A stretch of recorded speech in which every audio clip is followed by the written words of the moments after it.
What's going on, everyone? Welcome back to YGOPD, or Yu-Gi-Oh! Professional Development, and we're back with another episode of Yu-Gi-Oh! 365. Sorry if my voice sounds a little hoarse, or if you hear cuts or whatever. I'm hacking in the background, still kind of getting over whatever this is, but I wanted to really put this out here and, again, capture the journey of the Yu-Gi-Oh! Bucket list, so to speak, that I'm kind of working through, and been really blessed this past year to travel a little bit more, do more events and things like that. Things have been really hectic the past month between moving and keeping crap in boxes. I didn't really have much chance to dig for recording equipment and get unpacked and all that kind of stuff, but I did have a chance to travel a little bit in between. I had the chance to go to back-to-back regionals and back-to-back VIP qualifiers. Specifically, I went to the Kentucky regional and the Indy regional, both about maybe 3 to 4 weeks ago now, and had to do the VIP qualifiers at No Limit Gaming out in Kettering, Ohio, and then the one in downtown Columbus, Ohio at Heroes and Games. So I was really kind of exploring the format and felt like I hit my stride near the tail end, but I wanted to do a quick rundown of all those events. For Kentucky, I scrubbed out pretty hard. I took Horus Sword Soul. It was great to play a deck just for fun. I thought that was going to be a good meta deck, a good meta pick, I should say, not a meta deck, right? But I'd really been tearing it up on the local scene, had been like undefeated across 4 different locals, felt really good about the deck, felt good about the build, about my play, and it was a poor matchup for that day. Kentucky was just stun everywhere. Golgonda stun, hadn't played that before. Runic stun, which was terrible. Multiple Labyrinth decks, Runic stun, like I said, I think, and some Kashtira, and then only a few Snake Eye decks, which was just weird. So pretty terrible. But for Indy, I had the chance to go with a really solid group of people. Shout out to Max, Grant, and Jamar. Really had a good time. Chose to play the best deck against Snake Eye. For me, I like the pure variant. It wasn't great. 6-3. Already had my invite, which isn't a big deal at that point, but my technical play is not where it needs to be, especially in the mirror for that deck. And my luck with that deck isn't great, but even more than that, my technical play with that deck is not great. I'm not really sure why, but it's just harder for me compared to other fire decks that I've used to and played with. So didn't really go great there, but overall, a couple of good things did happen from those trips, in addition to just being with friends. Had the chance to chat with one of my good friends, Brandon Dennis. If you don't know him, he's been tearing it up on the scene, insane player. He top 8'd the last 3 regionals in a row, Kentucky, Detroit, Michigan, and Indy as well. He's been really cooking, and one of his lists inspired what I played. He was doing Kashtira Snake Eye, and I'm sure Jesse Cotton's video has gotten some attention now that it's been quite some time. But I decided to go with Kashtira Rescue Ace on a whim just to test it, and I built this deck a couple weeks ago, and it worked out. In testing, I was like, this is great, and a lot of people were encouraging me, saying, this is the build, you need to play with it, you need to stick with it, it's going to work. And so I was like, okay, let's try it. And so I took it to the NLG VIP qualifier. We all did great. Showing the screenshot on screen of all of us, we all top 8'd. Max got second, Grant got third, and I got fifth. Grant and I had to play in the last round, so I got bumped a little bit because of that, but it was okay. And then I changed some stuff that I shouldn't have last minute before the event, and put that back in and tweaked the deck, optimized the list, changed the ratios around, and then got second at the VIP qualifier yesterday as a recording at Heroes and Games. Really makes me sad because a year ago I got second at the other one, but it was still really cool to be able to play and do that. Shout out to Pat for winning, really good player, and a really high level of player across all of the 4 events that I've done. So that's pretty much the rundown of kind of where things have been. It's been really good, and I want to showcase where I've landed with this back-to-back top cuts with the VIP qualifier, and this is Rescue Ace Kashtira. Let's get into it. Okay, I'll showcase the main deck, the extra deck, and the side deck that I've been playing, and then I'll showcase a quick combo just so you kind of understand how the Kashtira works for this deck in particular. It's similar to Snake Eye, but this one has an actual combo. It's not just, hey, here's some extra random bodies you can use to try to help play through Nib. The cool thing about Rescue Ace is with the Princess release, at first I thought this deck was just not playable because of Airlifter going to 1, but the more and more I played with it and I tested with it, I fell back in love with this deck and realized that it's actually insane, and low impact hand traps and even higher impact ones like Nib and even Droll just still never matter to this deck, which is kind of wild to me. But I'll kind of just talk through everything as I go. For the Kashtira cards, we're on 10, and the whole deck is 43 cards, by the way, which is a lot. If you know me, that's quite a lot. 3 Planet, 3 Fenrir, 3 Unicorn, and then after that is the 1 Birth. So there's a couple things here. I went for a non-hand trap version just because my luck, even when I play 15, 20 hand traps, unless I'm playing like Marincess or something, I never see 2 of them, let alone 3. But I do end up seeing smaller, like one ofs alive. I play like a smaller board breaker package. My luck has always been better with board breakers, so that's kind of the route I went with this deck. And the Kashtira cards are just great going first and second to push through boards. And the theory behind this is any two level 7s, like Unicorn plus a Witch or any kind of combination, lets you play through a lot more going first and second. And specifically the combo with Unicorn, Away to Unicorn and Away to Witch, gets you Appaloosa before you even commit without using your normal summon, which is really cool. So I'll showcase that in a bit. But that's the 10 cash cards. They were great all day. Earth is solid. Excuse me. Been really fighting this. But the other cool thing about this is like you can still like Draco Sack into IP with like maybe Birth and a Unicorn too. If you for some reason can't hit to rescue Ace or that part gets negated, you still have a board. And it's not just like you're preying on like a hand trap or a dead rescue Ace name, which is really, really good. More 7s, obviously, and rescue Ace starters. 3 Wanted, 3 Witch, and 1 original. So the crazy thing about this is I'm going to say no Bonfire, no Poplar. I've played that before this, and I just, for some reason, wasn't clicking with me, and I didn't understand why until more recently, is you don't need it. And that's a very bold claim. If Witch and stuff gets hit, yeah, you probably need it. But reason being is the deck already plays multiple Hydrants, plus 1-for-1, plus Witches, plus Wanteds, plus original. Excuse me. Sorry. But it plays all of those. And you already have like 10 plus copies of Hydrant. Having Bonfire convert into just another Hydrant is not fixing the problem. In Snake Eye it did, because you already had a different starter in the form of Ash, and then it becomes an extender when you get Poplar and then get Original and do all the extra stuff. Original converts into other things for that deck. It converts into Ash, Oak, Poplar, Birch, Jet. There's so many other ways it can convert. In this deck, it's just always Hydrant. And so that's kind of why it felt bad, where there were hands where I'm like, this is redundant. I'd rather have something else. And that's where the Kashtira really picks up the other half of the weight there.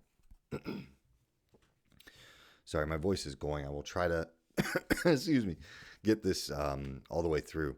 For the Rescue Ace names, 2 Turbulence, 2 Preventers, so far pretty standard, 2 Impulse. I'll talk about this in a minute. I don't think I'm going to keep these in. If you see a bunch of cuts, just know I'm hacking like crazy off screen. I'm sorry about that. 2 Impulse, I'll talk about that in a second. 2 Hydrant, and 1 Airlifter. So there's no engine, there's no attacker, and the way I've played this is, again, I still opt to go first, of course. Set 4 is the auto win, but I never found myself wanting to use Impulse and play into talents, and if I'm going the board breaker route and I'm never playing the talents anyway, why would I do it in the worst way possible? It's not even a hand trap that stops their plays. So I was playing an engine. Excuse me, Jesus. I was playing an engine, and I cut it to just play a second Impulse, because then going second, it's a name that's normal summonable. It does something, it baits interactions, and it just continues playing. And anytime that way I'm using Impulse, I just want Hydrant, Turbulence, or Preventer. So that's it for the Rescue Ace names. For the Rescue Ace spell traps, it's, I think, about as standard as it can get.